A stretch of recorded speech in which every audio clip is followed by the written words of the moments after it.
Millions of Americans love cats. The furry friends are for the most part lovable and they make great pets. A woman at Lake Mikey cared for 15 cats around her yard, and just last month she had them all spayed and neutered. She was trying to do the responsible thing versus having the cats euthanized at an animal shelter. Jennifer Turgeon founded the organization called Wild Things, where they spay and neuter community cats.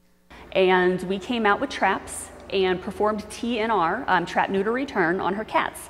But earlier this week, the owner of the cats noticed something was wrong.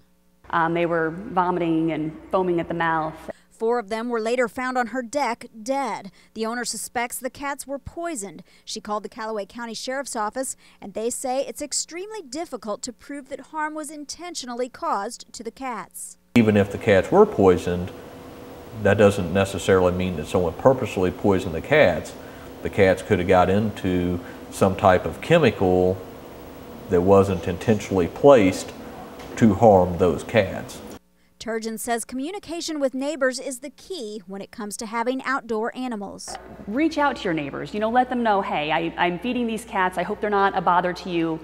Chisholm says this is an unfortunate problem, but it's also very common. We do receive numerous calls throughout the year of animal control issues. However, it's usually on the other end of the spectrum, where it's neighbors calling upset because their fellow neighbor is allowing dogs and cats to knowingly run free. Chisholm says a criminal investigation can be performed when the victim has a licensed veterinarian examine the deceased cats to officially determine the cause of death. There are both misdemeanor and felony animal abuse statutes on the books here in the state of Missouri. In Callaway County, Elizabeth Hoffman, KRCG 13.